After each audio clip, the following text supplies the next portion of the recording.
Bien, bienvenidos nuevamente. El día de hoy, que corresponde, todavía estamos en el módulo 1, corresponde a la tercera clase, ¿sí? El tema que vamos a ver hoy está destinado a toda la parte legal. Es legislación farmacéutica básica que corresponde a la tercera clase. En las diapositivas de la clase número 1, ¿sí? Les detallé qué temas íbamos a ver en los módulos siguientes, ¿sí? Dentro de ella pueden encontrar el rol en donde vamos a tener la secuencia que vamos a seguir clase a clase, de acuerdo al módulo, ¿sí? Entonces vamos a iniciar. Legislación farmacéutica básica, que corresponde a la clase número 3. Antes de iniciar con todo lo que es la parte legal, tenemos que nosotros conocer términos, ¿sí? Términos que nos van. Entonces nosotros en esta primera etapa vamos a ver terminología legal empleada en la legislación farmacéutica. ¿Qué términos vamos a tener que conocer, que utilizar, ¿sí? Saber su concepto, a qué se refiere y cuándo vamos a aplicarlo o conocerlo, ¿sí? Entonces les estoy mostrando 25 términos, no son todos, son muchos más, pero son los más usados, ¿no? Lo que vamos a tener más conocimiento de ello.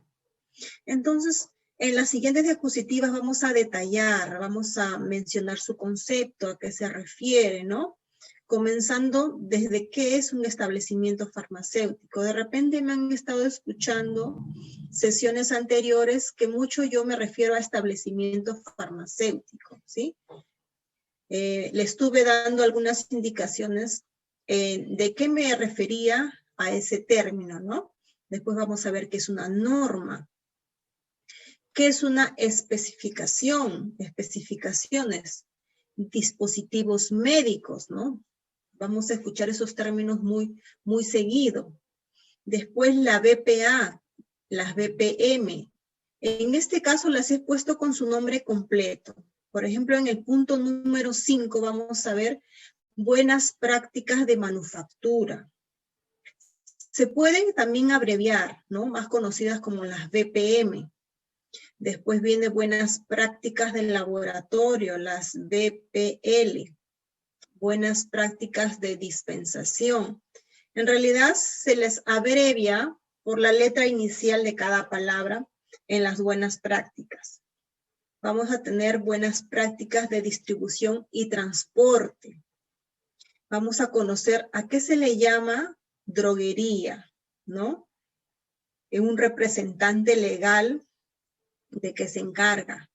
Como todos ya sabemos, la DIGENIT. En el punto número 12, inspecciones técnicas del establecimiento. Un cierre temporal, diferencia con un cierre definitivo, dirección técnica. Antes solía llamar, dirección técnica es un término actual. Antes le decían regencia, ¿no? Algunos colegas todavía lo seguimos usando, pero el término que se ha incorporado ahora es dirección técnica de oficina farmacéutica o de establecimiento farmacéutico. Después vamos a ver a qué se le llama un acto médico. Responsabilidad civil o responsabilidad penal, ¿no? La diferencia. Ética profesional, ¿a qué se refiere? Fecha de vencimiento, ¿no? De repente ya en clases anteriores lo hemos podido ver o saber más o menos cuál es su concepto de lo que es fecha de vencimiento. Vamos a ver dispensación / expendio. ¿Por qué slash? Porque va a ser un concepto parecido, ¿no? Que cumple la misma función, dispensación o expendio. Una orientación al usuario. ¿A qué se refiere registro sanitario? Formulario nacional de medicamentos. Un número de lote y algunos puntos como el análisis cualitativo y cuantitativo, ¿no? Que viene a ser propiamente dicho del producto farmacéutico. Entonces vamos a iniciar con los términos que nosotros vamos a tener en nuestro día a día de trabajo, ¿no? Vamos a tener bastante contacto con estos términos y tenemos que saber qué es lo que quiere decir o a qué va orientado. Entonces vamos a ver la terminología legal empleada en la legislación farmacéutica, ¿no? Cuando nosotros nos referimos a establecimiento farmacéutico, estamos mencionando a una empresa, pero a una empresa que se dedica al rubro netamente de la farmacia, ¿no? En este caso, para dar un ejemplo, puede ser farmacia si el propietario, dueño, es un químico farmacéutico.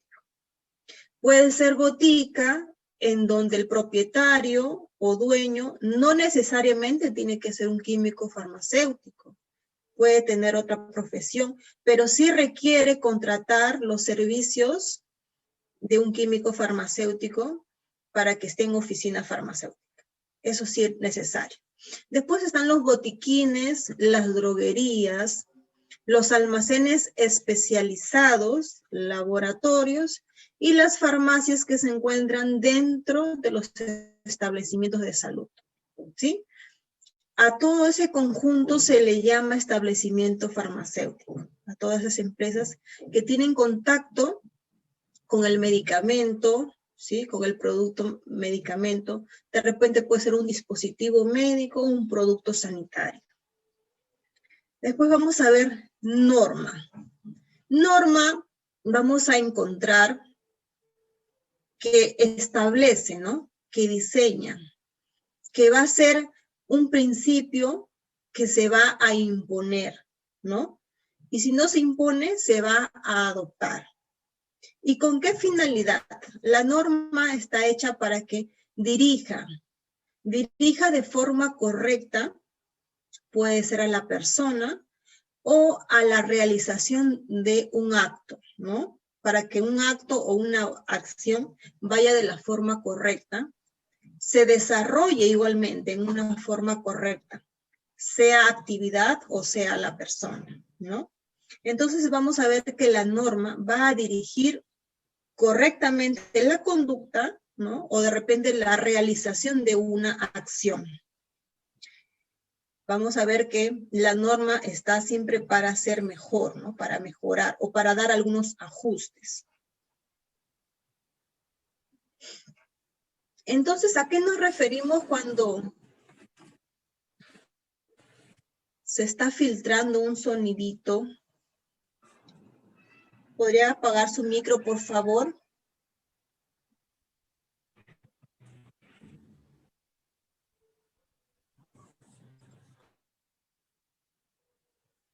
Ya. Entonces vamos a ver a qué se refiere cuando se menciona especificaciones. Entonces, cuando nosotros escuchamos esta palabra, cuando nos dice especificaciones, nosotros vamos a tener en cuenta que significa exponer datos precisos, detallar sobre algo que está ocurriendo, que está pasando, especialmente con el objetivo de que la situación o el proceso sea entendido con claridad por otras personas sobre lo que está ocurriendo, ¿no? Para poner un ejemplo, cuando viene un procedimiento o un producto, dentro del procedimiento tiene pasos a seguir, ¿no? Y en los pasos a seguir hay menciones claras de lo que se va a realizar. Esas son las especificaciones, ¿no? poner datos precisos y detallar sobre lo que se va a realizar o se piensa realizar o se ha realizado, ¿no? En el caso de un medicamento puede ser el inserto en donde especifica claramente de repente su almacenamiento, su reacción adversa, la dosis, la concentración, ¿no? Son especificaciones claras y precisas con el objeto de que sea entendido con claridad por el cliente, por el paciente, ¿no? Y por todos los que estamos dentro de del establecimiento farmacéutico. A eso se refiere especificaciones. Ahora vamos con dispositivos médicos. Se le llama dispositivos médicos a cualquier instrumento, aparato, implemento, quizás una máquina, un reactivo, un calibrador, ¿no?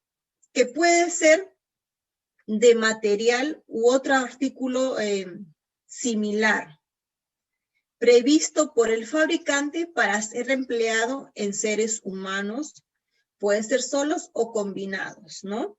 Entonces vamos a ver qué es cualquier instrumento, aparato, máquina, calibrador o aplicativo material, ¿no? Aplicativo informativo también.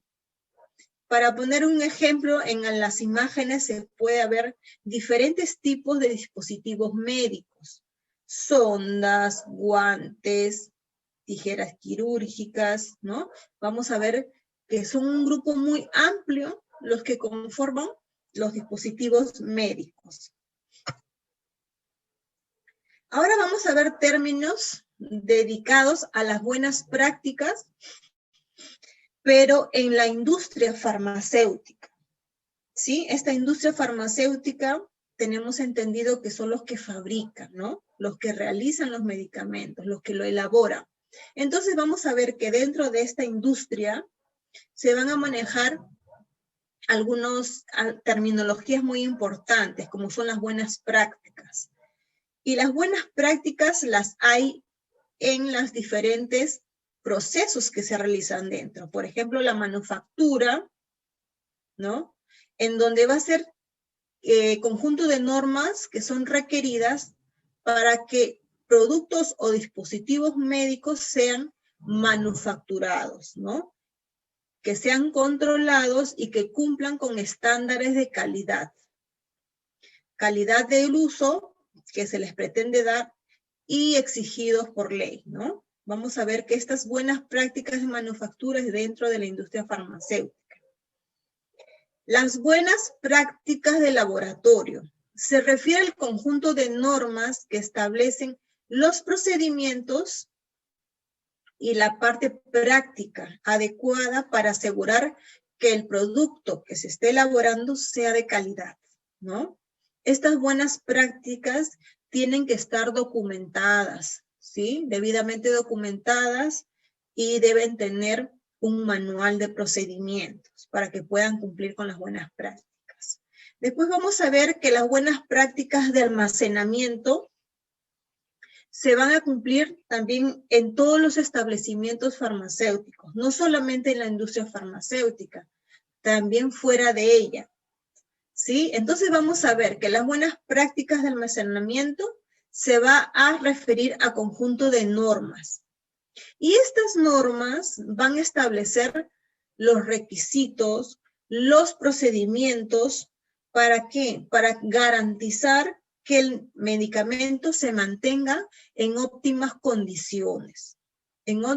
Esta condición va a hacer que el medicamento se mantenga tal cual fue transportado, realizado desde su elaboración hasta el cliente o paciente final, ¿no? Entonces, este conjunto de normas va a garantizar el mantenimiento óptimo del producto farmacéutico. Y es necesario, ¿no? Así la ley lo exige y lo declara también porque es una norma que cumpla con su almacenamiento adecuado.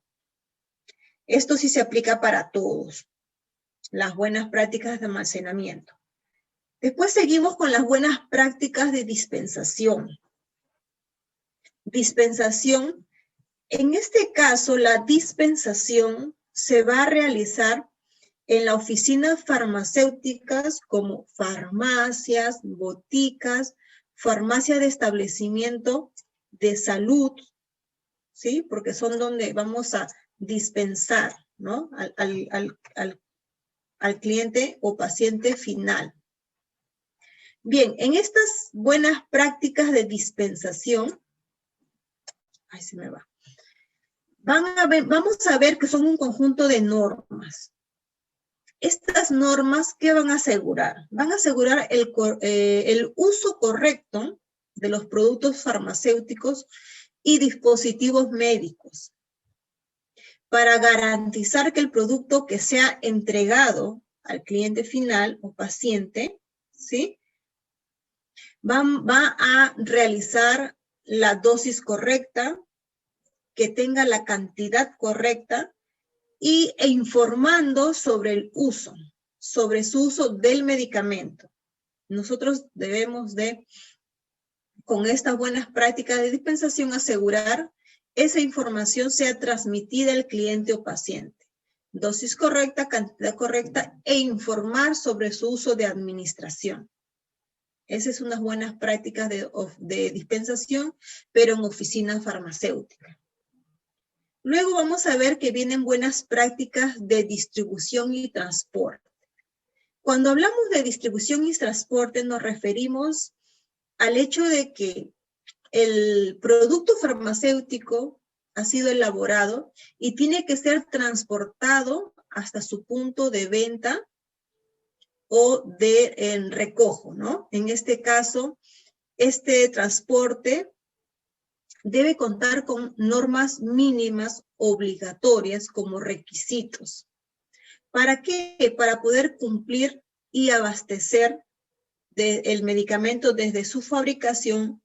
De repente, si es una importadora, una exportadora o un lugar de almacenamiento en donde va a ir dirigido, ¿no? Entonces debe cumplir con buenas prácticas de distribución y transporte, manteniendo un cuidado especial de acuerdo a la especificación del producto, manteniéndolo a salvo hasta llegar al punto final, hasta el lugar de recepción. Entonces, todos estos cuidados que se realiza durante su distribución y transporte va a garantizar la integridad del producto, ¿sí?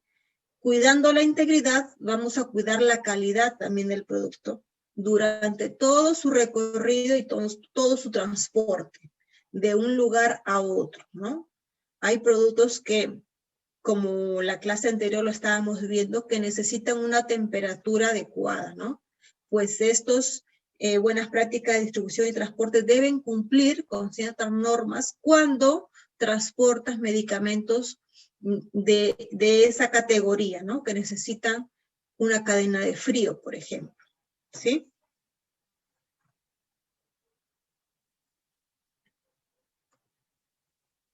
Entonces vamos a seguir viendo las terminologías, pero esta vez vamos a ver terminologías relacionadas al establecimiento en sí, al establecimiento farmacéutico. Entonces vamos a ver qué es una droguería. Como vemos en la primera imagen, esa es una droguería. Una droguería es un establecimiento farmacéutico, pero no dedicado a la venta del público, cliente final no. En este caso, la droguería está dedicado a la importación, puede ser dentro del territorio nacional, o a la exportación, ¿no? En este caso, fuera del país. Y comercialización, también tienen que tener las buenas prácticas de almacenamiento, ¿no? Que aseguren la calidad del producto. Obviamente, cumplir con las buenas prácticas de distribución de los productos farmacéuticos, dispositivos médicos y productos sanitarios. Estas droguerías van a importar dentro del territorio peruano, pero a oficinas farmacéuticas, ¿no? No pueden tener una venta a un cliente final, ya que su venta es de repente por cajas, por docenas, por millares. Entonces vamos a ver que una droguería solamente es en esa área. Una droguería sí le puede abastecer a una botica o una farmacia. Eso sí está permitido. Ahora vemos lo que se encarga o lo que hace un representante legal. Un representante legal puede ser una persona que va a actuar y va a accionar, ¿sí?, en representación de una empresa para realizar diferentes trámites. Esa persona es la responsable de tomar decisiones, ¿no?, que va a seguir la empresa. En él recae toda la responsabilidad, ¿no? Su decisión va a ser definitiva para ver el rumbo que tome la empresa, ¿no? Obviamente tiene mucho que de repente discernir, seleccionar, elegir, ¿no?, el rumbo que va a tomar la empresa. Ese es el representante legal. Va a tener también que hacer muchos documentos en representación de justamente la empresa, ¿no? Decisiones que serán atribuidas a la empresa y él va a figurar como persona jurídica. A eso se refiere un representante legal, ¿no? Obviamente debe estar debidamente reconocido por ella. En el punto 11 hacemos referencia a la DIGEMIT, ¿no? La DIGEMIT es nuestro ente regulador. Es una institución técnica, normativa. ¿Por qué normativa? Porque ella va a emitir normas, ¿no?, que debemos de cumplir. Una institución técnica, normativa, que tiene como objetivo fundamental lograr que la población tenga acceso al medicamento y que este medicamento al que tiene acceso sea seguro, sea eficaz y sea de calidad, ¿no? Que estos sean usados racionalmente también. La DIGEMIT tiene algunos desgloses en cada cono de nuestro lima, se puede decir. Entonces vamos a ver que ellos se desglosan en las DIRIS, ¿no? DIRIS Sur, DIRIS Este, DIRIS Centro. Entonces vamos a ver que está articulado de esas áreas justamente para abarcar poblaciones y hacerle seguimiento, ¿no? En este caso va a ser un soporte también para la DIGEMIT. Y son unas siglas. La DIGEMIT es una sigla. Su nombre completo es Dirección General de Medicamentos, Insumos y Drogas. Ese es el nombre completo, pero abreviado es la DIGEMIT. Repito, Dirección General de Medicamentos, Insumos y Drogas. ¿Sí? En el punto número 12 hablamos de una inspección técnica del establecimiento. Entonces vamos a ver que una inspección, ¿no? Una inspección es una actividad, pero no cualquier actividad. En esta actividad que realizan químicos farmacéuticos van a evaluar y van a verificar, ¿sí?, que el establecimiento cumpla con las buenas prácticas, con todas las buenas prácticas dentro del establecimiento según la norma, ¿no? Puede ser una inspección técnica de establecimiento, quizás a una droguería, a una botica, a una farmacia de establecimiento de salud, ¿no?, de un hospital, de una clínica, un centro médico. A ese acto se refiere inspección técnica del establecimiento, en donde los especialistas van, evalúan, verifican que se cumplan con las buenas prácticas, ¿sí? Como vemos en la imagen, ¿no? Están con su ficha, tomando notas, poniendo algunos apuntes, cumple o no cumple, o de repente algunas observaciones también.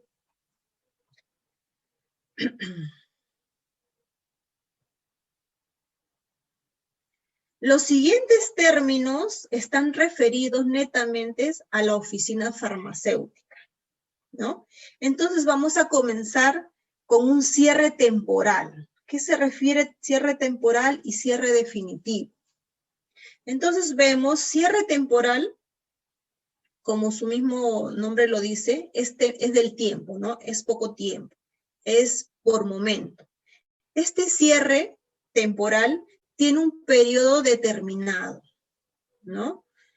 Que se le impone al establecimiento por medidas de seguridad o por haber incurrido en alguna falta, ¿no?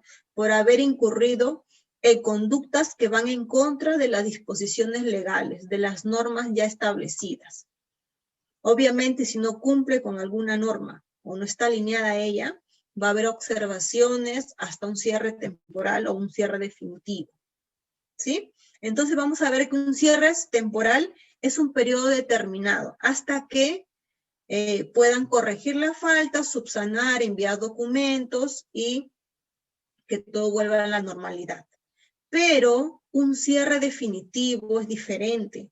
Un cierre definitivo es, ya no va a poder seguir aperturando la oficina farmacéutica, es definitivo, ya no va a poder reabrir sus operaciones comerciales, ya no se puede, ¿no? Entonces hay dos diferencias en el tiempo y obviamente en las faltas que pueden incurrir la oficina farmacéutica.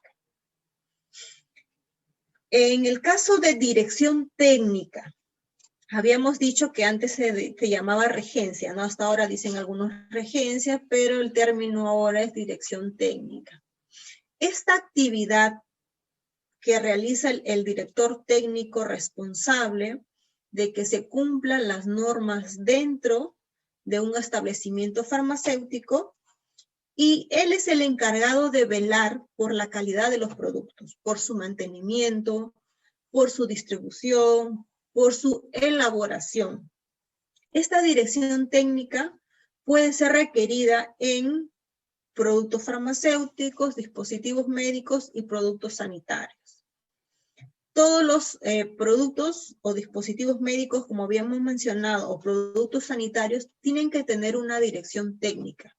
Si nosotros somos observadores, vamos a ver que en los productos médicos tienen en el envase o en el rótulo una dirección técnica y figura el nombre, ¿sí? De una persona y de repente su número de colegiatura. Cada producto debe tener un responsable de su elaboración, así como hay un responsable en su almacenamiento y en su transporte, ¿no? Entonces, todo esto debe estar documentado también. Y la actividad que realiza es en toda la industria farmacéutica también. Oficina, puede ser droguería, ¿no? Laboratorio, en la industria también. Y de eso va a tratar la dirección técnica. En el caso de establecimiento de salud, es un establecimiento para la atención ambulatoria, o de repente en el caso de internamiento del paciente. Va a brindar una atención de salud, ¿con qué fines? Con qué fines de que el paciente, ¿sí? Sea tratado, de repente puede ser en una parte de prevención, en una parte de diagnóstico, o de repente siguen un tratamiento o rehabilitación. Todas estas acciones dirigidas a las personas, a las familias o a la comunidad. El establecimiento de salud va a velar porque se cumplan todos los procesos dentro de cada comunidad o localidad, ¿no? Brindando atención de salud. Recuerden, con fines de prevención, de repente diagnóstico, un tratamiento o rehabilitación. También hay establecimientos de salud donde hacen consejería, ¿no? Pero todas estas acciones referidas, ¿sí? A la persona, a la comunidad, a las familias. Justamente de eso se encargan los establecimientos de salud.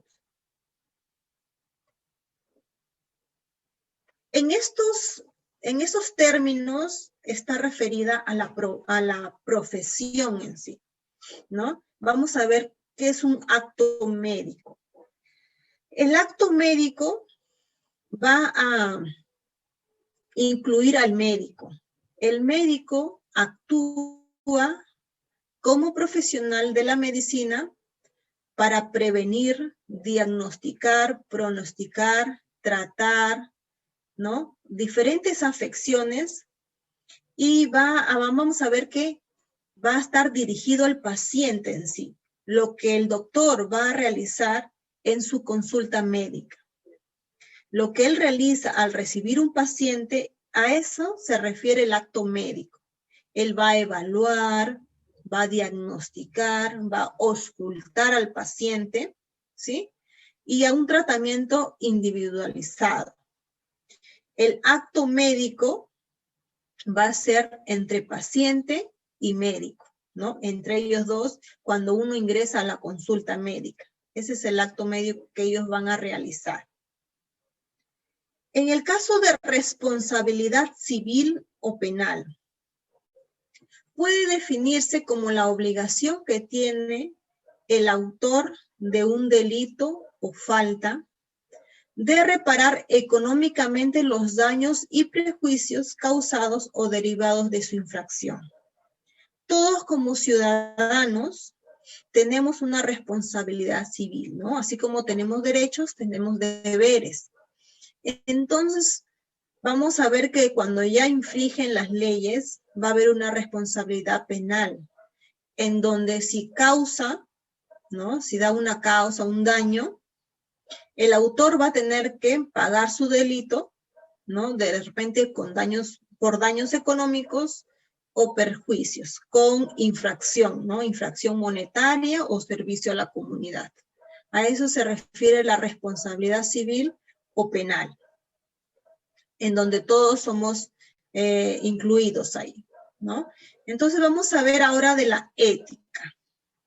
La ética profesional es el conjunto de normas de carácter ético aplicadas en el desarrollo de una actividad laboral. La ética referida a la profesión es como tú, como profesional, qué tan responsable eres de repente con la confiabilidad del paciente, ¿no? Lo que dice, con la confiabilidad de tu profesión, cómo actúas,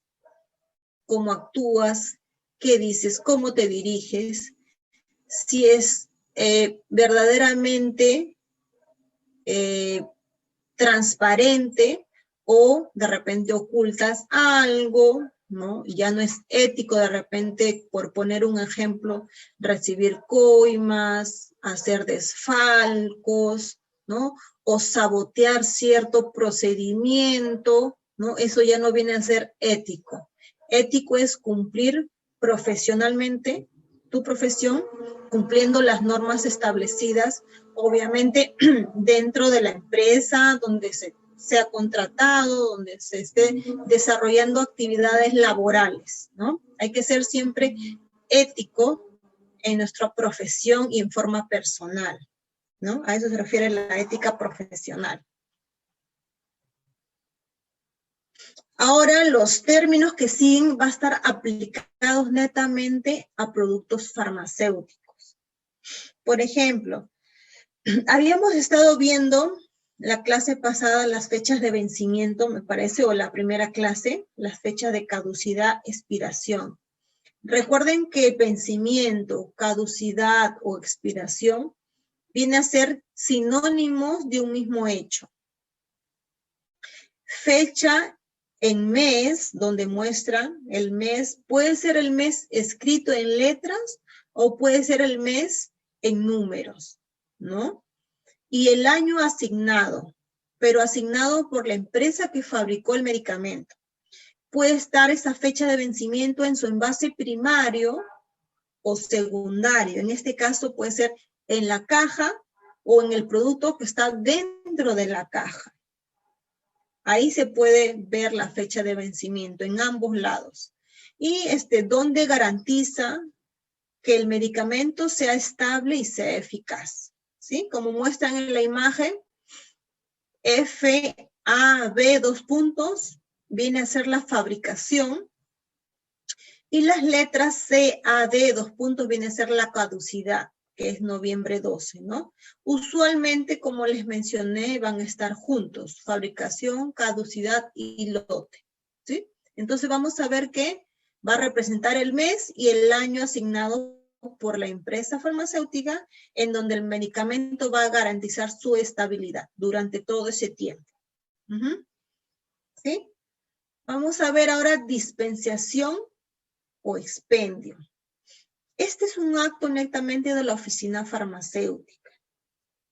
Este acto profesional va a beneficiar mucho al paciente o cliente, ¿sí?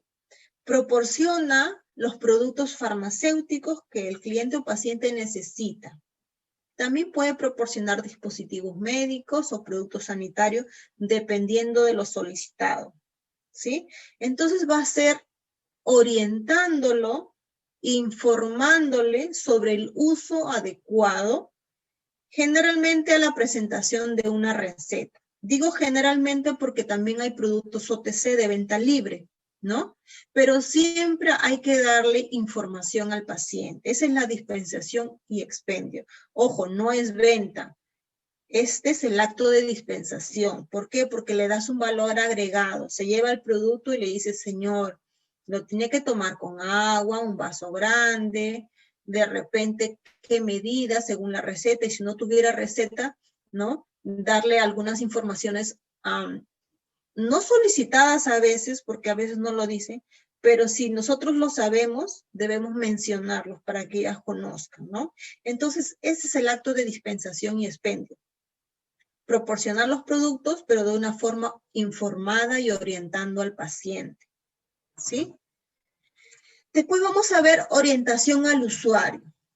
Este caso de orientación va a ser mayormente también dentro de las farmacias que están en establecimientos de salud, ¿no? Clínicas, hospitales, centros médicos, en donde hay un personal que orienta al cliente o paciente, ¿no?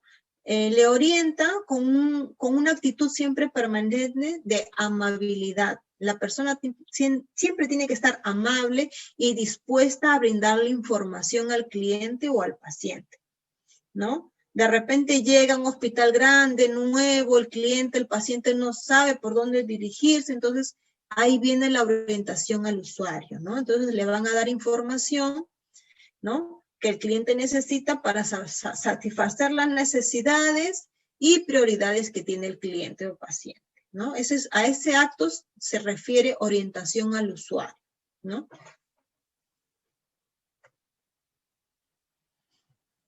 Los siguientes términos van a ser netamente orientados a los productos farmacéuticos. Tenemos el registro sanitario. El registro sanitario es un número, ¿no? Con letras que le otorga la empresa que lo ha elaborado, ¿sí? Pero con los trámites que ha realizado dentro del país, ¿no? De repente, si se ha elaborado aquí, en Perú, realiza los trámites, ¿no? Por la DIGIMIT, por el BUCE, y sale un número y unas letras. Eso da autorización a que sea comercializado. Igual, si es un producto extranjero, dentro de todo el territorio peruano, para que pueda ser comercializado, tiene que hacer unos trámites también, ¿no? Para que pueda ser comercializado. Entonces vamos a ver que el registro sanitario, este registro que se otorga al producto farmacéutico, que cumplió con el procedimiento sanitario y una evaluación previa a su comercialización. No es que lo traigo del extranjero y lo puedo comercializar, no, tiene que pasar diferentes registros, pruebas, documentos que presentar para que el Estado peruano otorgue un registro sanitario y ese producto puede ser comercializado, ¿no? Lo podemos ver como si fuera su DNI, ¿no? Del producto, en donde ya puede comercializarse libremente. Todos los productos farmacéuticos deben contar con un registro sanitario. Es una norma que cumplir, ¿sí? Entonces vamos a ver ahora el Formulario Nacional de Medicamentos. como su nombre mismo lo dice, formulario, ¿no? Una lista. Es una información certificada, técnica y objetiva. Obviamente tiene que estar actualizada, ¿no? Entonces, esta lista técnica, científica y actualizada va a contener principios activos que constituyen otro documento más grande, que es el Petitorio Nacional de Medicamentos Esenciales de las diferentes especialidades médicas, ¿no? Entonces vamos a ver que es un documento muy importante. El número de lote. Vimos anteriormente la fecha de caducidad, la fecha de fabricación y debajo va a estar número de lote. Este número de lote lo va a dar la empresa que lo fabrica. Este número de lote puede ser alfanumérico, quiere decir letras o números, ¿sí? Este número de lote es importante, es una clave que identifica a los ejemplares de un mismo proceso de fabricación. Solo tiene valor para el laboratorio farmacéutico que lo realizó. Consta de una letra mayúscula y que indica el año de fabricación y el número. En algunos tiene 2, en algunos tiene 1, dependiendo del laboratorio. Esta fecha de lote es muy importante porque si hubiera algún inconveniente con algún producto farmacéutico, llámese medicamento, dispositivo médico o producto sanitario, este número de lote nos va a ser útil para ubicar ese producto, ¿no? Vamos a ver que por número de lote son las distribuciones y viendo en dónde se dejó esa mercadería, se dejó ese producto, vamos a poder recogerlo y retirarlo del mercado. Es para darle un seguimiento. Hubo algunos casos de recojo de productos sanitarios y que con el número del lote sirvió mucho para retirarlos del mercado, ¿sí? Entonces vamos a ver qué es una clave de identificación para el producto. Ahora vamos a hablar de los análisis cualitativos y cuantitativos, ¿no? Cuando nosotros vemos cualitativos, se refieren a cualidades, pero si hablamos de cuantitativos, vamos a ver de contabilidad, ¿no? Vamos a contabilizar. Entonces, estos análisis son investigaciones que se realizan a los productos farmacéuticos. Durante su elaboración, el primero se basa en datos cuantificables, como les dije, ¿no? De contables y estadísticos. Y el segundo se basa a calidad, a opinión de características, a cualidades. Entonces, los análisis cualitativos y cuantitativos se realizan dentro de la industria, cuando lo están elaborando los productos.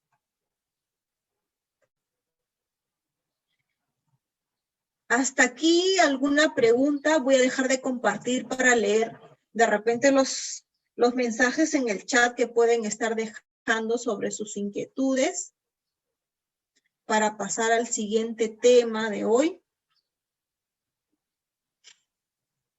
¿Alguna pregunta, alguna consulta? Con confianza. Gracias, Araí, te veo por tu cámara. Gracias, Maribel. De lejitos los veo. ¿Quién más está con su cámara encendida? Ya, por el momento ellas. Muy bien. ¿Hasta aquí alguna duda, alguna consulta de la terminología que hemos visto? Hemos visto 25, pero son muchos más. En nuestro día a día nosotros trabajamos con bastantes términos que vamos a ir conociéndolo en nuestro desempeño.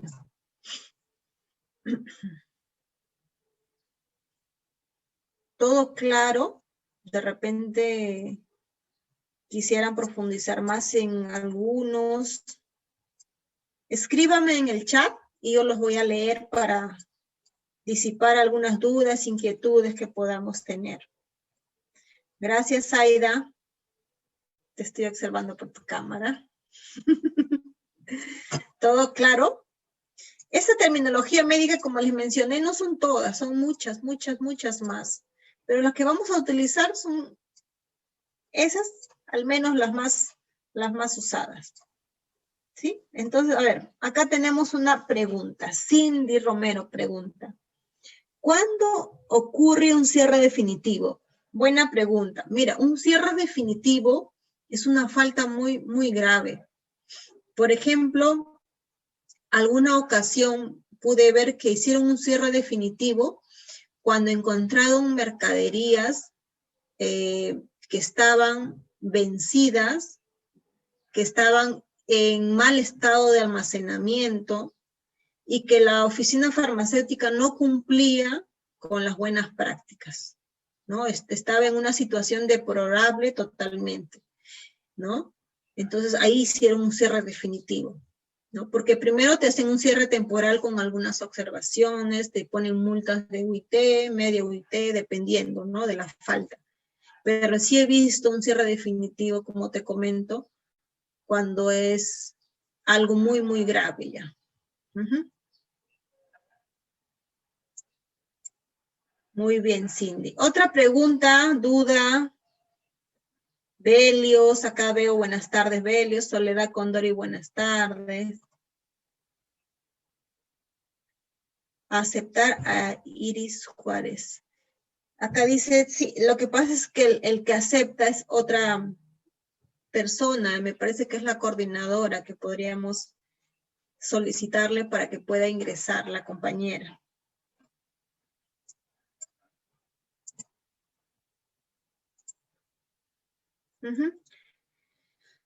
Bien, entonces no veo que están escribiendo sus dudas, su consulta debe estar todo claro. Vamos a continuar. Ya vimos terminología básica que vamos a usarlo. Ahora lo que vamos a ver es netamente una ley.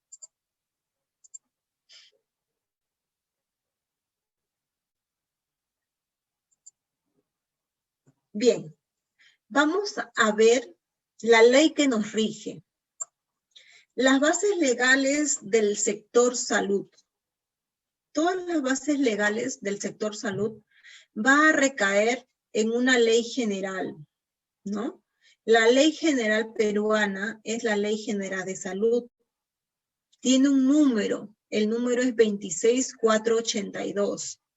Ley General de Salud 26482. Entonces vamos a ver qué nos dice esta ley, ¿no? Que debemos de cumplir.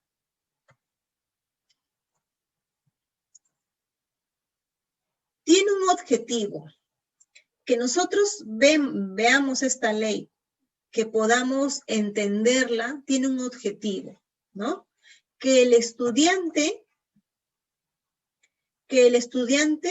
desarrolle la capacidad del dominio normativo de la salud de nuestro país, ¿no? Vamos a estar en el área de salud o estamos ya en el área de salud y debemos de conocer nuestra norma.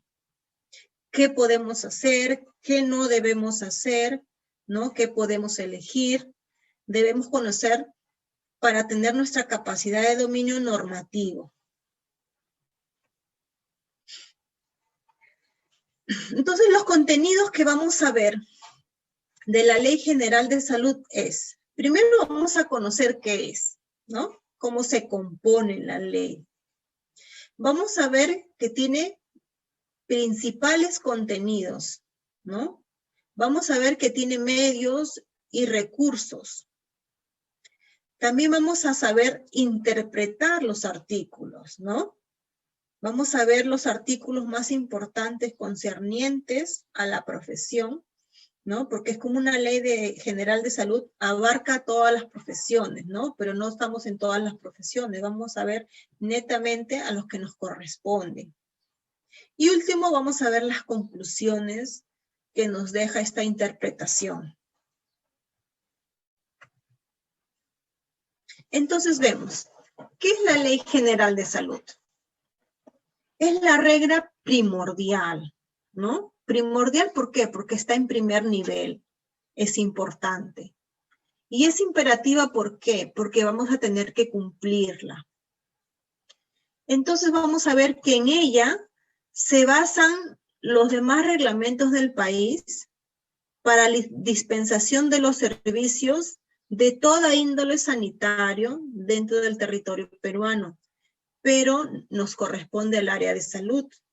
Entonces vamos a ver que nosotros tenemos 3 áreas definidas. En la primera vamos a ver que la Ley General de Salud va a ser destinada a los servicios médicos y destinadas a lo que es la salud laboral. En el número 2 tenemos netamente que habla de productos farmacéuticos, netamente de insumos y instrumental médico. Pero también no deja de lado la parte cosmética, ¿no? Porque un cosmético va a nuestro cuerpo, a nuestras mucosas, entonces va a formar parte de nosotros y eso tiene que estar reglamentado, ¿no? Y en la parte de higiene se refiere a los productos de higiene personal. También hay una parte que norma todo eso. En la tercera parte nos brinda información, nos hace saber cómo es la publicidad y la seguridad que se brinda.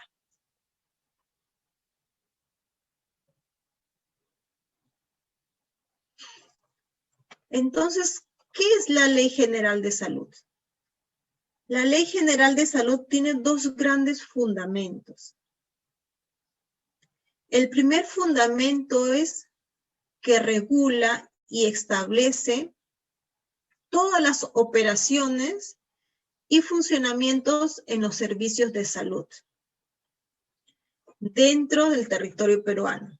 Entonces vamos a ver que la Ley de Salud va a regular.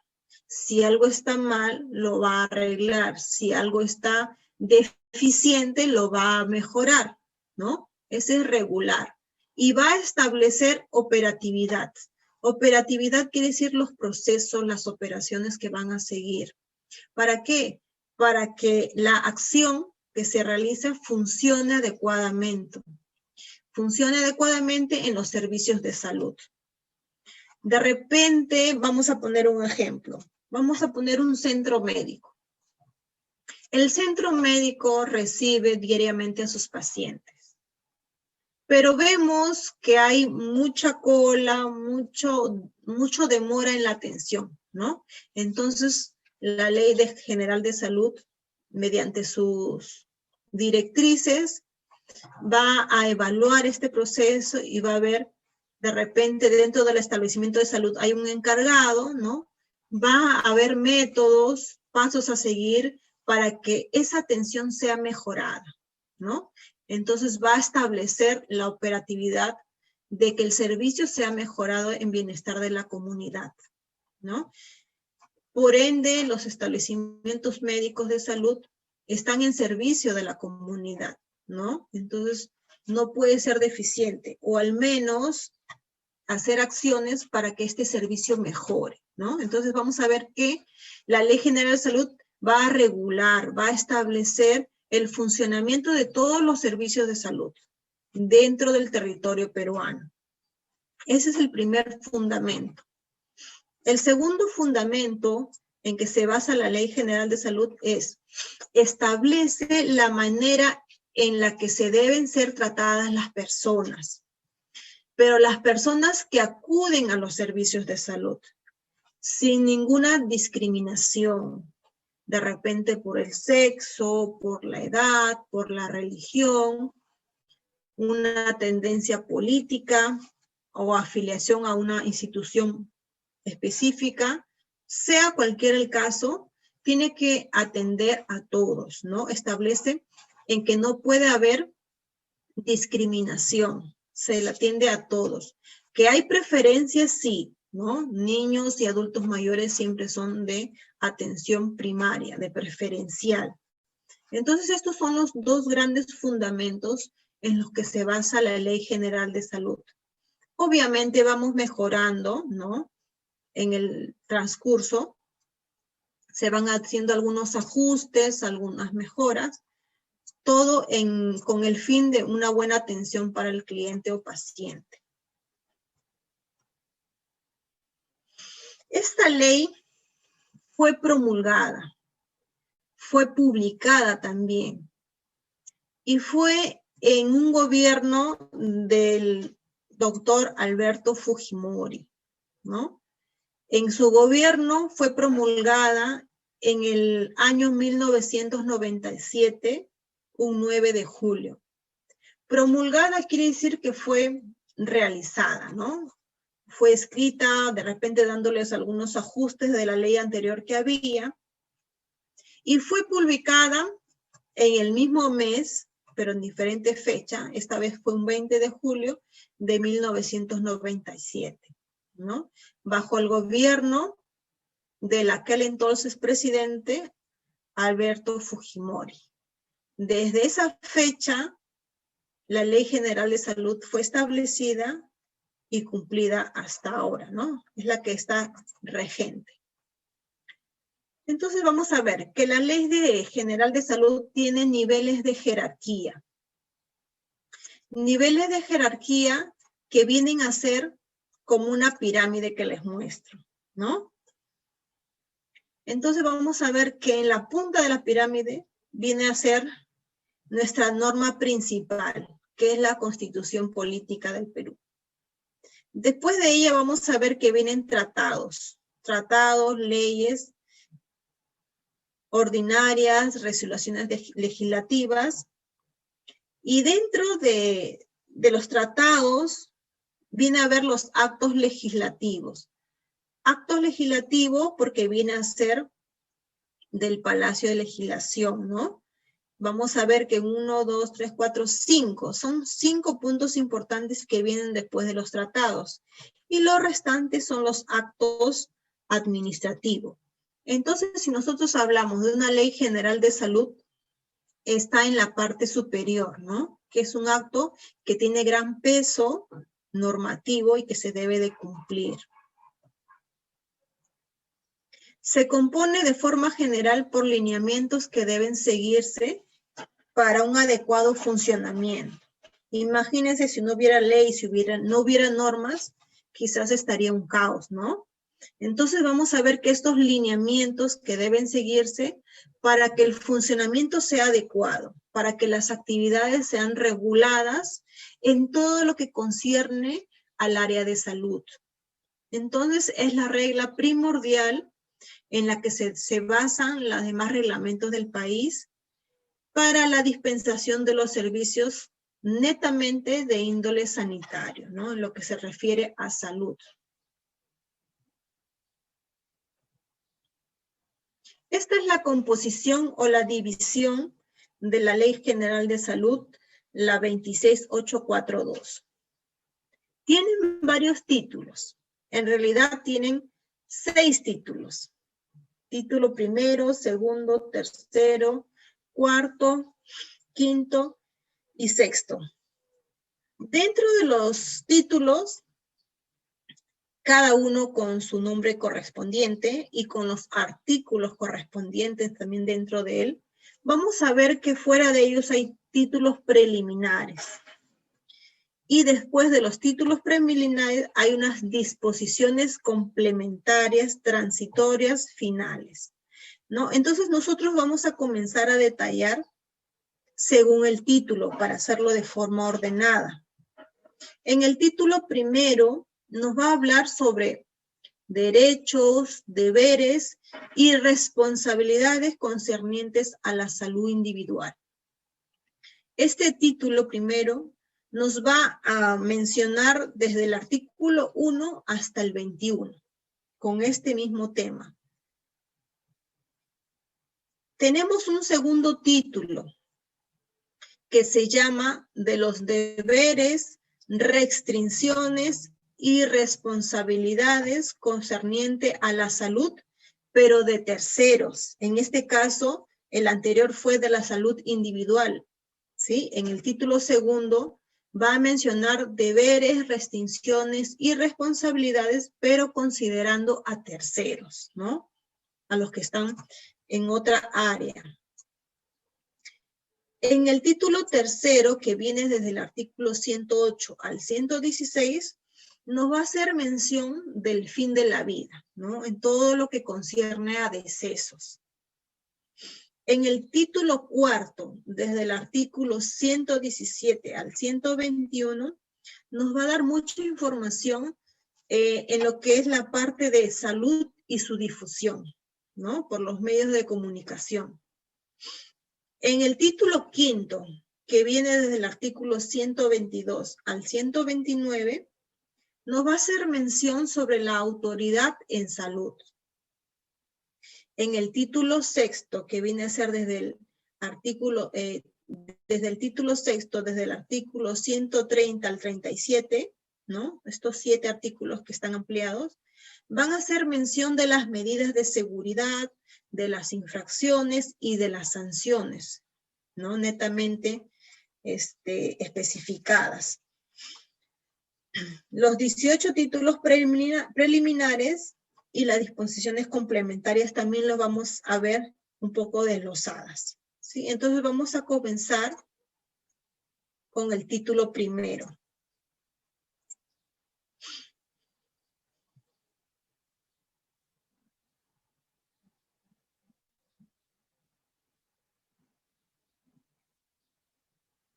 Un ratito que se me fue.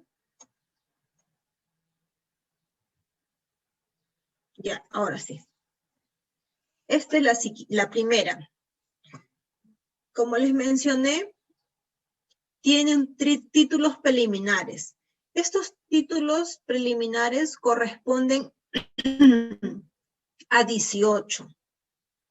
Vamos a comenzar con los números romanos para hacer mención a estos 18 títulos y según el nombre vamos a definir a qué se refiere. Por ejemplo, en el número 1 nos habla de la definición de salud.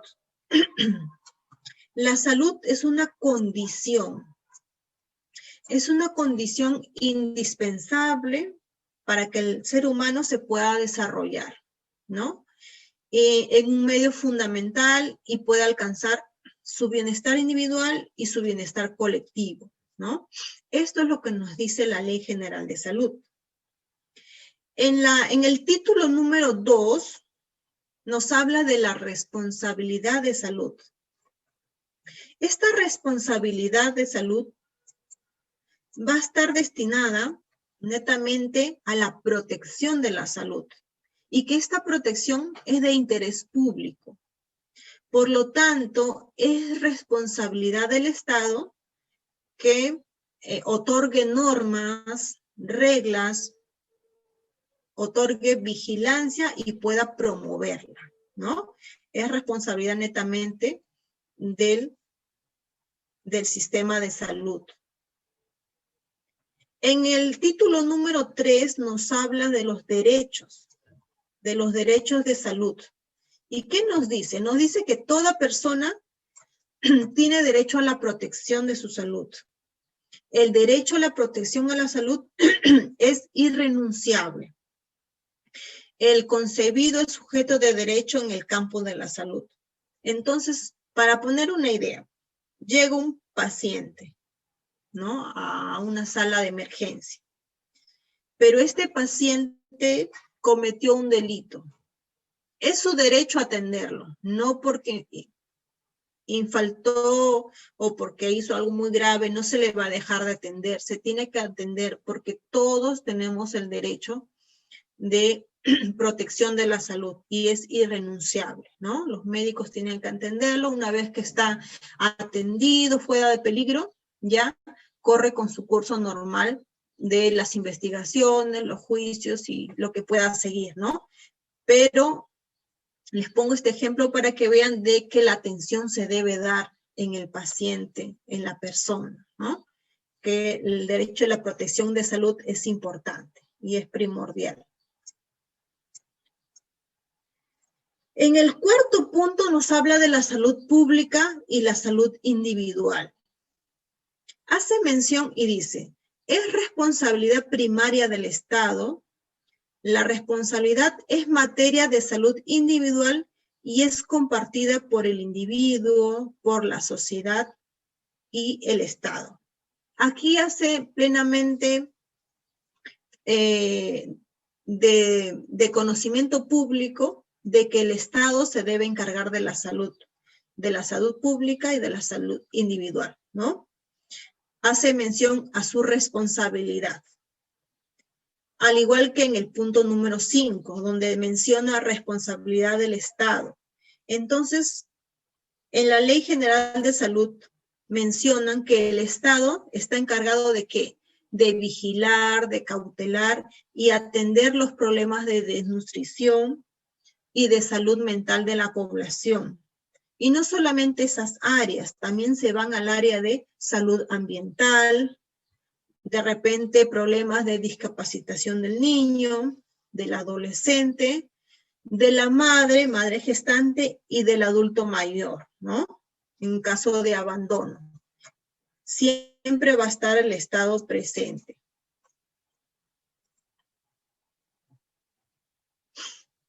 En el título número 6 nos habla de los servicios de salud. Estos servicios de salud es de interés público. La provisión de servicios de salud, cualquiera que sea la persona o institución que lo provea. Entonces, es irrenunciable la responsabilidad del Estado en la provisión de salud y de la salud pública. En el título número 7 nos habla de sistemas previsionales.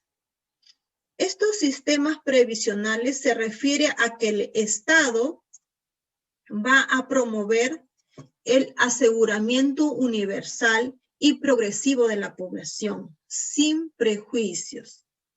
Este sistema obligatorio impuesto por el Estado para que nadie quede desprotegido, ¿no? En este caso podemos citar al SIS, ¿no? Que ahora se está dando para todos, ¿no? ¿Para qué? Porque el Estado hace de que nadie quede desprotegido, que todos tengan una atención primaria de salud.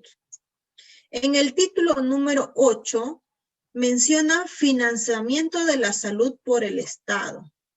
Aquí hace mención y orienta sobre las acciones de salud pública y a subsidiar total o parcialmente la atención médica a la población de menores recursos y que no gocen obviamente con una cobertura de otro régimen de prestación de salud pública o privada.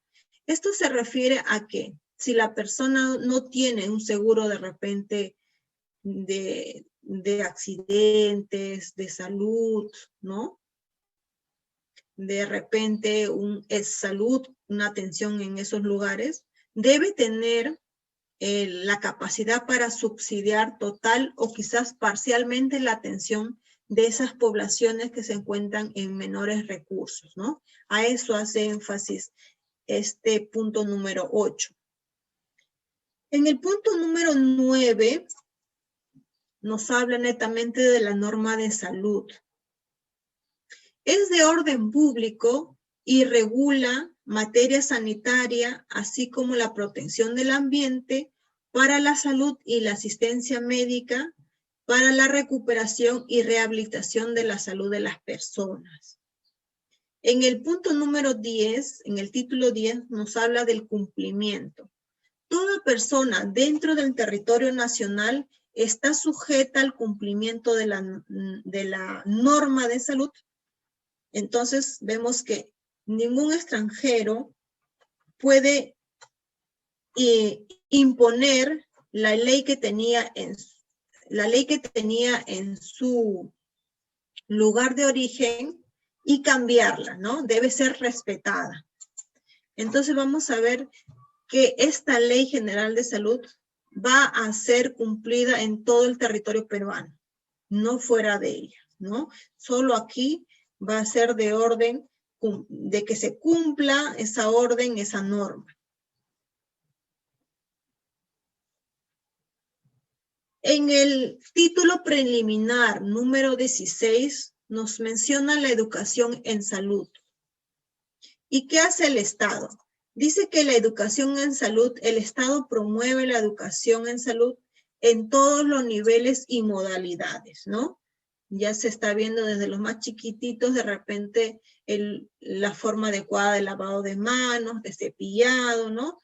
Vamos a ver que esas acciones lo promueve el Estado. El Estado promueve la educación en salud en todos los niveles y modalidades.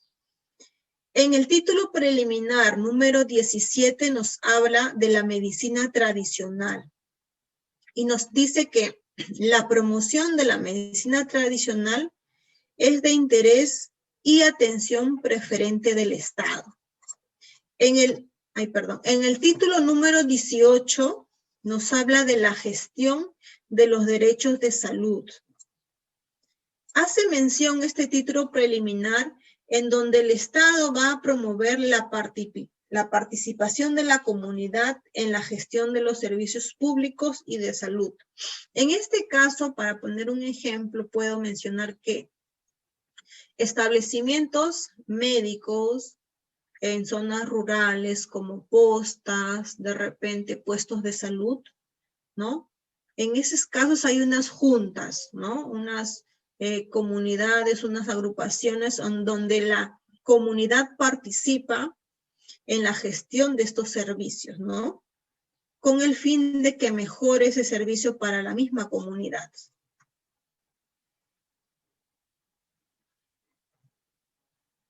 Bien, acabamos con los títulos preliminares, que fueron 18. Ahora vamos a tocar los 6 títulos siguientes. Como les mencioné, son 6 títulos. El primero hace mención a los deberes, a los derechos y a las responsabilidades concernientes, pero a la salud individual, ¿no? ¿Y qué nos dice? Menciona algunos artículos en donde nos dice que toda persona tiene libre acceso a prestaciones de salud y a elegir el sistema que él elija, ¿no? O sea, de su preferencia. Y también que estos servicios deben cumplir con los estándares de calidad en las prácticas y en los procedimientos. También nos hace mención de la atención médica, pero esta atención médica en emergencia, y dice que debe practicarse, ¿no? De forma inmediata, ¿no? Sin excepciones, mientras que exista un riesgo en la salud, ¿no? Con tal de salvar la vida del paciente o de la persona. También nos dice que toda persona debe dar su consentimiento para realizar algún tratamiento, ¿no? Ninguna persona puede ser sometida a un tratamiento sin que él no lo autorice. Eso está normado. También nos habla de que debe exigir a la autoridad de salud a que se le brinde sin expresión de causa información sobre el tratamiento, ¿no? Uno va a un establecimiento, hospital, clínica, y le tienen que dar información de los tratamientos que va a seguir, de lo que tiene, ¿no? Debe ser informado de todo el proceso que se va a seguir. También dice que toda persona tiene derecho a recibir órganos o tejidos de seres humanos vivos o de cadáveres, ¿no? Todo esto de la donación de órganos también está normado en el artículo 8. En el artículo 9 nos habla de que la persona que adolece alguna discapacidad física o mental tiene derecho a que reciba un tratamiento y tiene derecho a que siga una rehabilitación, ¿no? Para su enfermedad. También nos habla de la alimentación. Toda persona tiene derecho a recibir una alimentación sana y suficiente para cubrir sus necesidades biológicas, ¿no? Como hemos visto, toda esta información hace referencia a la salud, pero individual, ¿no? De la persona. A diferencia del artículo 2, perdón, del título 2. En este artículo 2 nos dice de los derechos, perdón, de los deberes, restricciones y responsabilidades, pero concerniente a terceros. Estos artículos Los más resaltantes que pueden observar hacen referencia en el artículo 32. Los profesionales de salud, técnicos y auxiliares están obligados a informar sobre daños o enfermedades de notificación obligatoria. ¿A qué hace referencia esto? Por ejemplo, nosotros estamos laborando en una oficina farmacéutica y nosotros debemos de informar, ¿no?, de los daños o enfermedades que están notificadas, ¿no? Para poner un ejemplo, mucho se toma el paracetamol, ¿no? Se ve en oficina farmacéutica que toman el paracetamol o llevan el paracetamol, pero el paracetamol no se puede tomar más de 3 días seguidos. ¿Por qué? Porque es una sustancia muy agresiva con el hígado y el riñón, ¿no? Entonces debemos de saber que es cada 8 horas y no más de 3 días. Si no, podría sufrir algún daño, pero usualmente en la receta sí lo receta por 3, 4, 7 días, pero no más, ¿no? Dentro de sus composiciones, dentro de su inserto, hay especificaciones que son nefrotóxicos, ¿sí? Y hepatotóxicos. A eso se refiere, ¿no? El uso constante y muy seguido puede dañar sus órganos, ¿no? Entonces, hay que recomendar al cliente o paciente que le dé un uso racional al medicamento, ¿no? ¿Por qué? Porque estamos informando sobre daños o enfermedades que quizás con el tiempo pueda ocurrir, ¿no? Es nuestra obligación. Bien, en el artículo 33 nos habla del químico farmacéutico, en el artículo 34 de profesionales de la salud que detectan reacciones adversas a medicamentos y cuando detectan estas reacciones adversas están obligados a comunicarlos, ¿no? Siempre la comunicación presente. En el artículo 35, quienes desarrollan actividades profesionales, técnicas o auxiliares relacionadas a la salud se van a limitar a ejercerlas en el área que haya sido expedidos legalmente, ¿no? Esto puede ocurrir en faltas. Por ejemplo, hace mención que nos limitemos a ejercer nuestras profesiones, ¿no? Si nosotros somos auxiliares de farmacia, químico farmacéutico, no podemos irrumpir en otras profesiones, de repente análisis de laboratorio, ¿no? No podríamos irrumpir, ¿no? Entonces, este artículo 35 hace mención que todas nuestras actividades, ¿sí?, sean limitadas a ejercer según nuestro título, según nuestro certificado, ¿no? Según la autorización que nosotros hayamos obtenido legalmente. A eso se refiere, ¿ya? En el artículo 36, los profesionales de salud, técnicos y auxiliares son responsables por los daños y prejuicios que ocasionen al paciente por negligencia, por una imprudencia dentro de sus actividades profesionales. Este artículo hay que tenerlo bien presente porque nos afecta, ¿no? Entonces nosotros vamos a ver que no podemos cometer negligencia con el paciente o imprudencia, ¿no?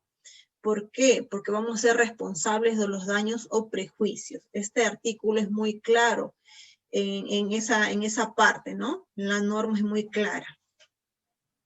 En el artículo 37, los establecimientos de salud y los servicios médicos de apoyo deben cumplir con los requisitos según reglamentos y normas técnicas.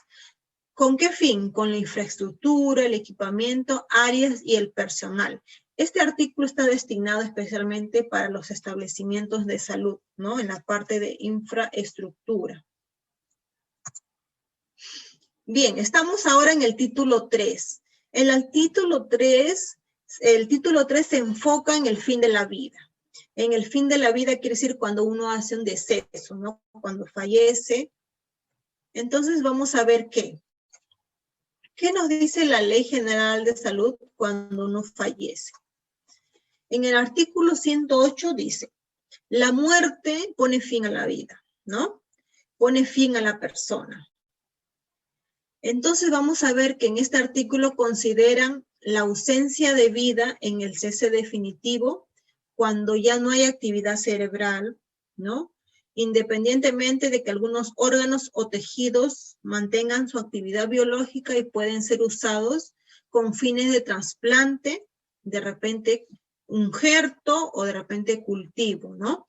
Cuando no es posible establecer el diagnóstico y sea constatado por un médico de que el paciente haya tenido un paro cardíaco respiratorio y que es irreversible confirmar su muerte, ¿no?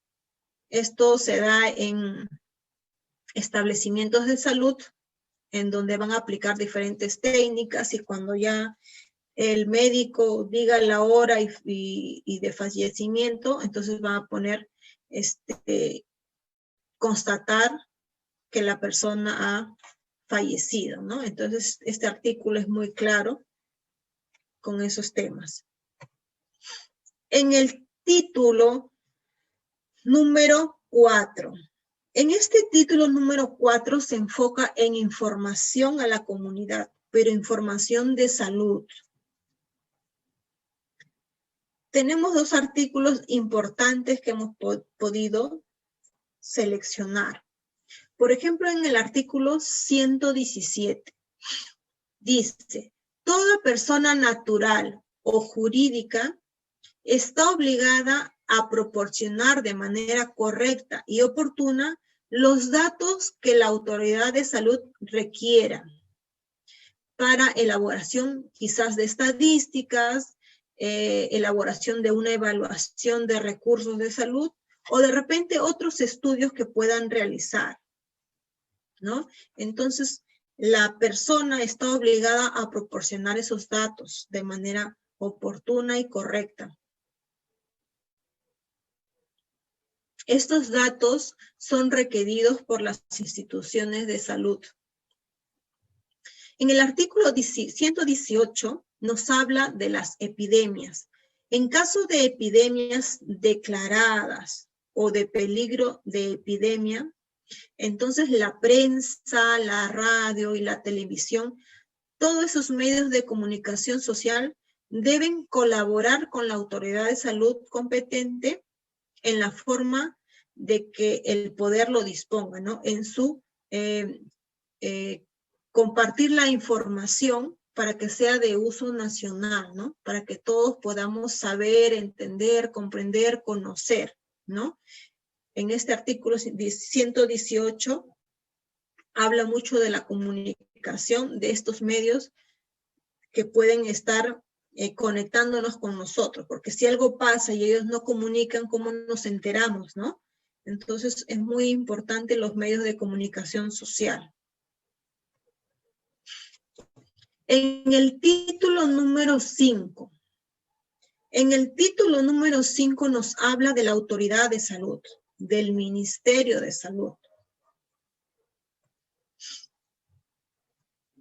En el Ministerio de Salud, en esta parte, en el título número 5, tenemos dos artículos importantes. Hay muchos más, ¿no? Pero estos son importantes. Dice, en el artículo 126, no se podrá dictar normas que reglamentan leyes o que tengan jerarquías equivalentes que inciden en materia de salud sin el referéndum de la Autoridad Nacional de Salud.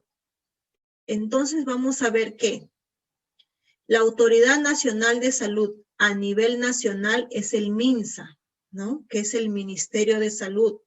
Entonces ellos son los que van a dictar las normas, las reglas, las leyes, y que otra entidad no puede tener esa misma jerarquía, ese mismo peso, ¿no?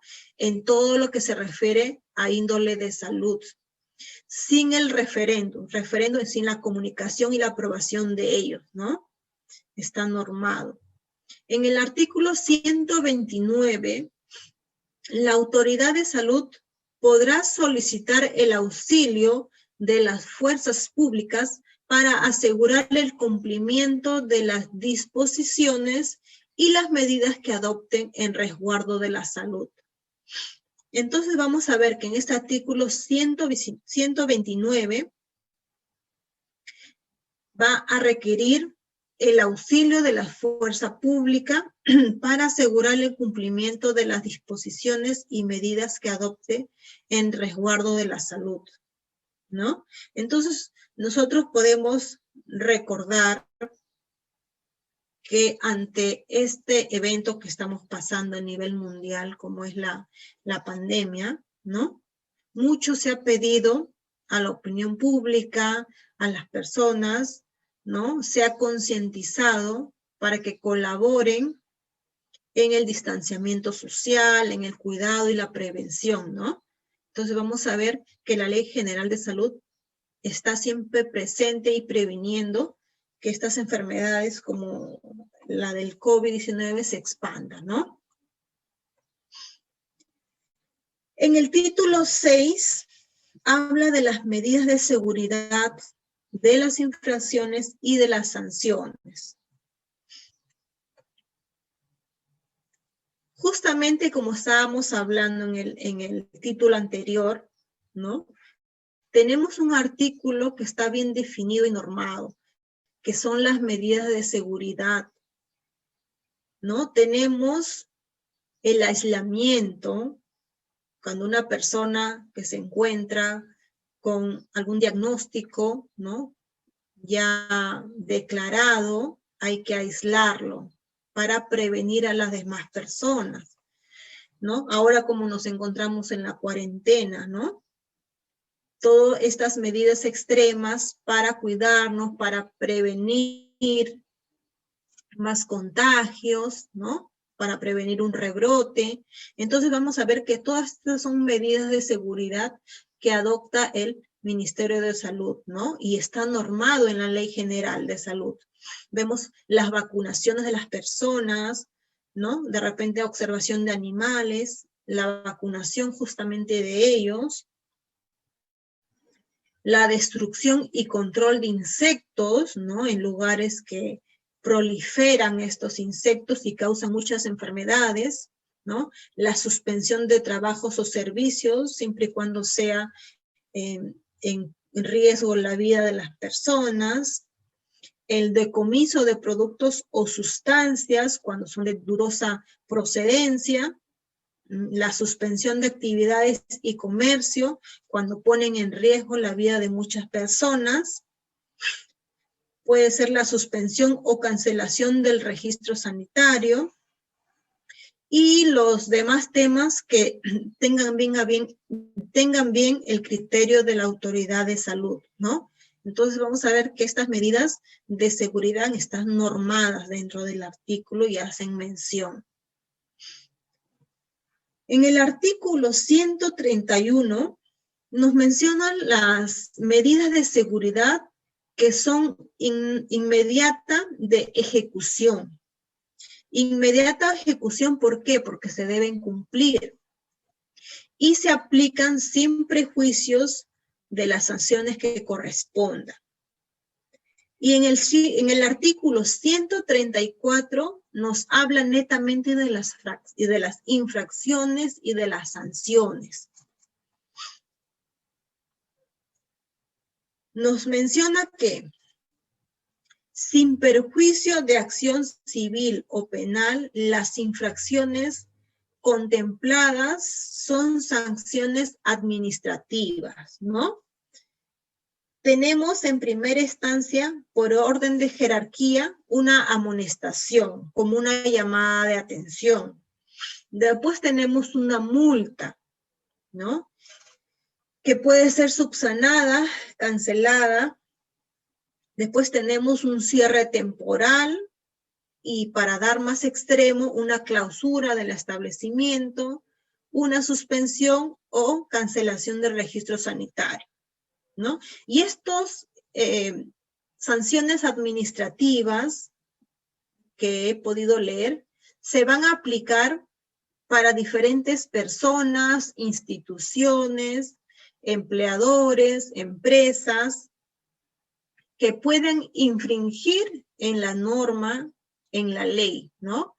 Vamos a ver que si en este aislamiento social que tenemos salimos en una hora inapropiada, vamos a incurrir en una sanción, ¿no?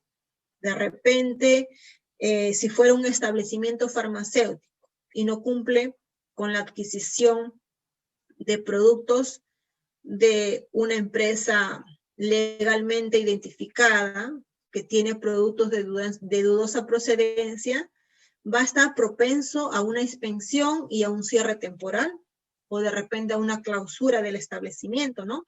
Entonces vamos a ver que el artículo 134 de la Ley General de Salud está contemplando las infracciones y las sanciones, ¿no?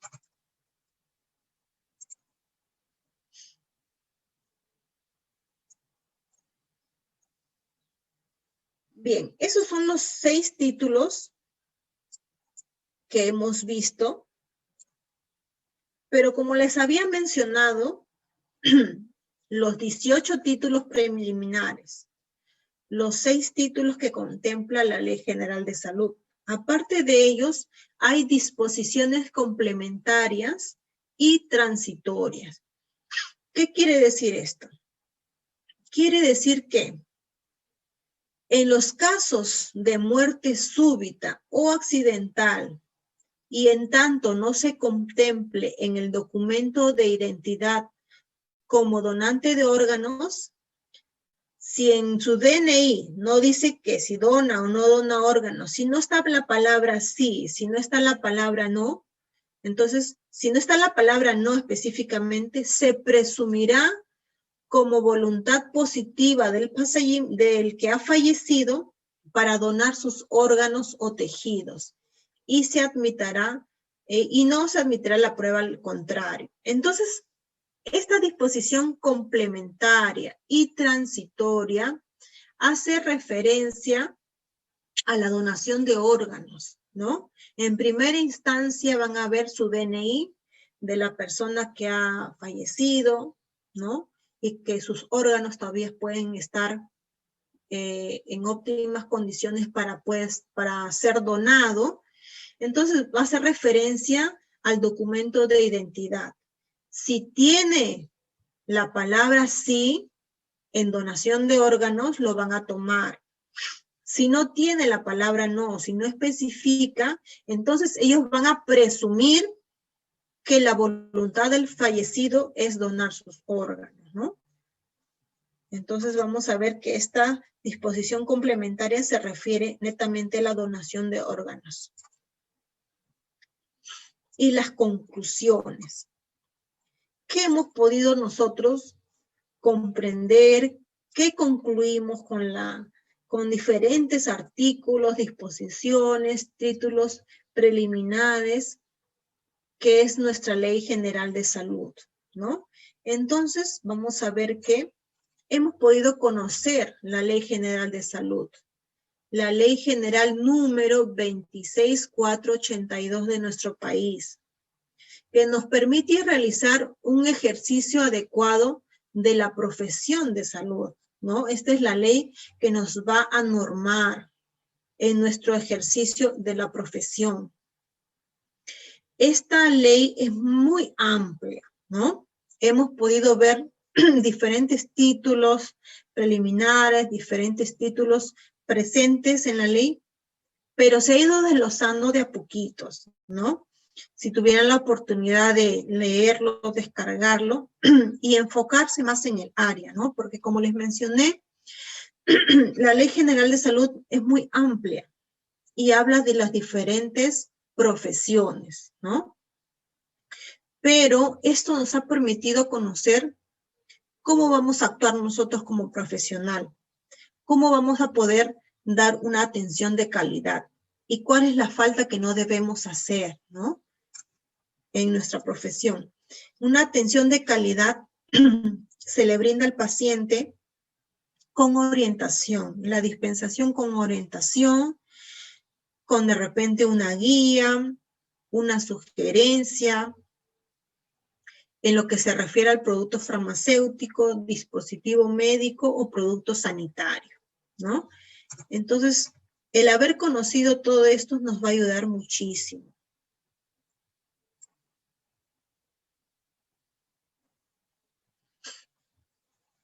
Me gusta siempre terminar las diapositivas con una frase, ¿no?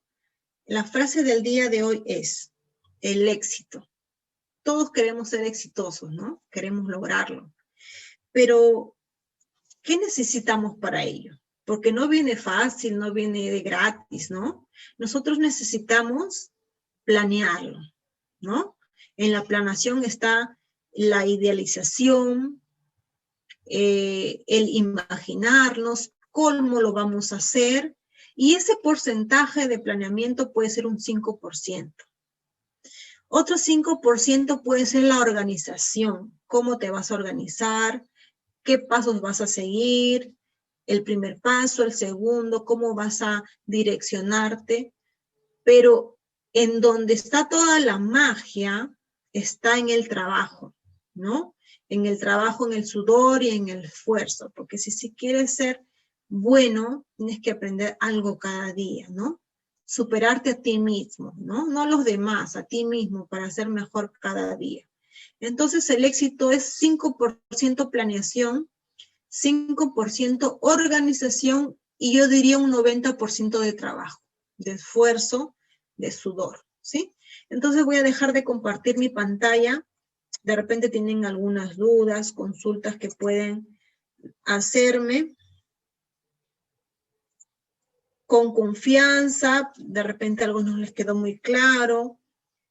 Quisieran conocer algún tema que haga pasado, algún procedimiento, alguna palabra que no entendieron. Yo estoy acá para despejar sus dudas. Pueden escribir en el chat y yo les voy a estar leyendo. Mientras tanto, les voy comentando del módulo 4. En el módulo 4, como ustedes habrán podido ver, hay las ABP, ¿no? Aprendizaje basado en proyecto.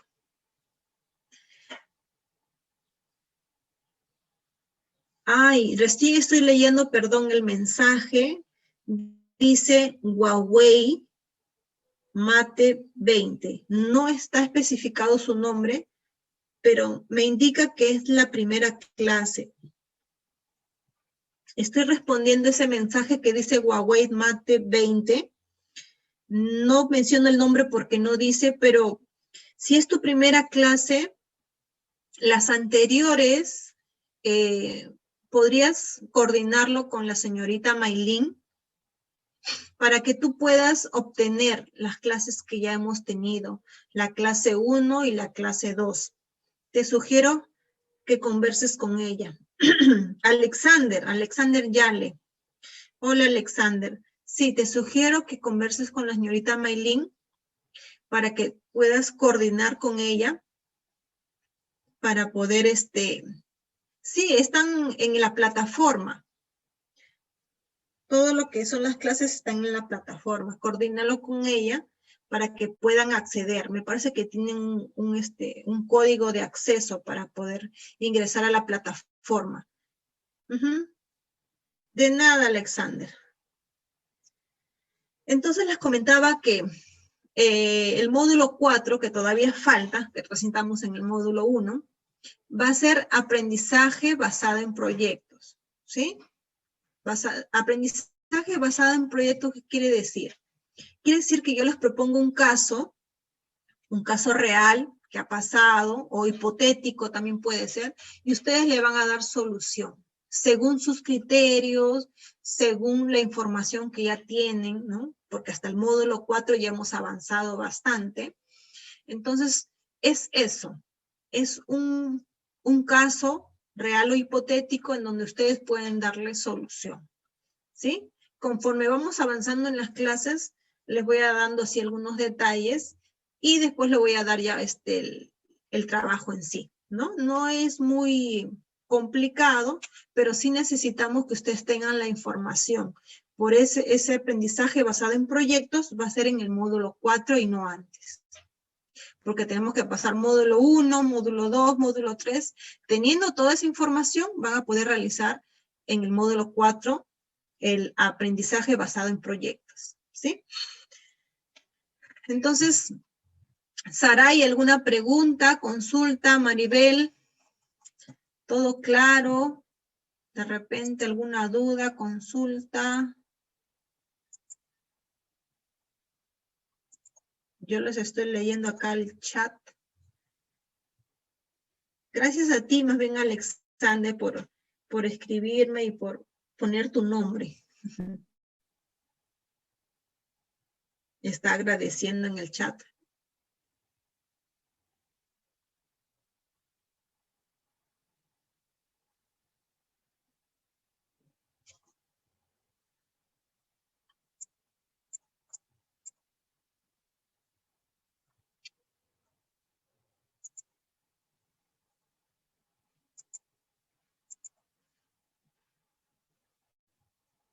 Milton, ¿todo claro?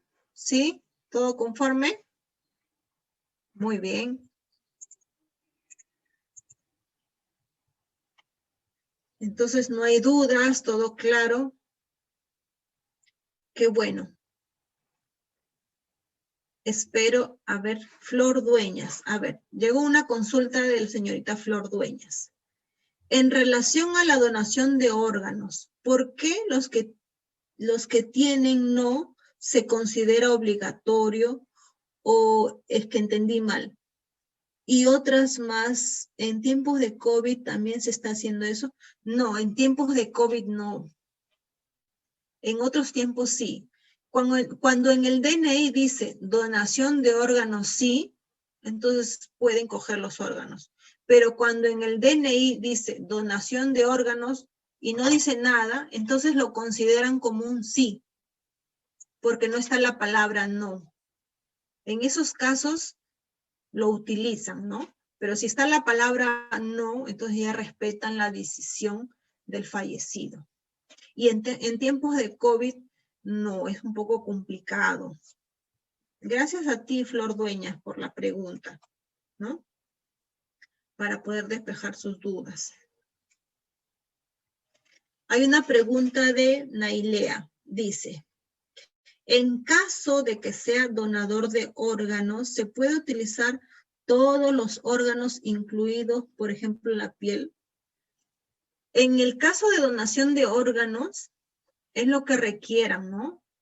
Se ha visto casos que hay donación de órganos de córneas, de hígado, de riñón, ¿no? De lo que requieran la institución médica, ¿no? Del establecimiento médico. Si necesitan para algún tratamiento que está solicitándolo, porque hay una lista, ¿no? No es que el que llega le van a dar el órgano. En la donación de órganos hay una lista de espera, ¿no? Entonces, según el requerimiento y la gravedad del paciente es que le dan prioridad, ¿no? Si un paciente está estable, que necesita un órgano, y hay otro paciente que necesita un órgano, pero está muy grave, entonces le dan prioridad, ¿no? Al que está más grave, obviamente, para que sea recepcionario del nuevo órgano que le van a dar. Así es. Dan prioridades y hay una lista. Gracias a ti, Nailea, por brindar la pregunta. Entonces, si no hay más preguntas,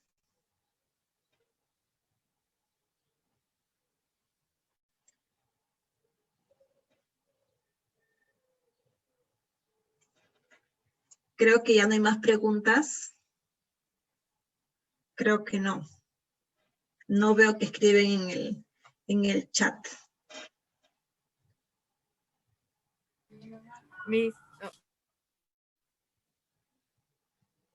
Escuché algo por ahí. Bien, estudiantes. Entonces, hasta aquí llegó la clase número 3.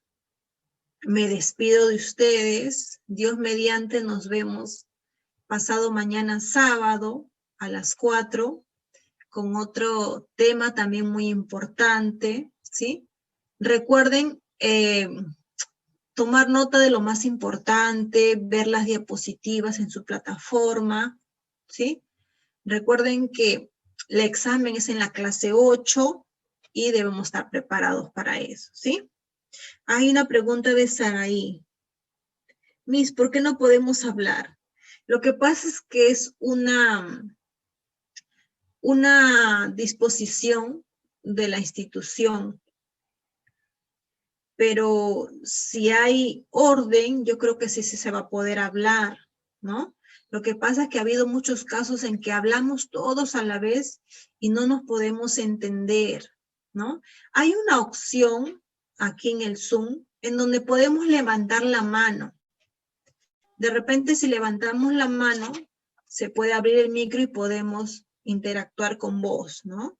Pero siempre respetando el orden, porque si hablan todos a la vez no se va a escuchar. Por eso mismo se escribe en el chat.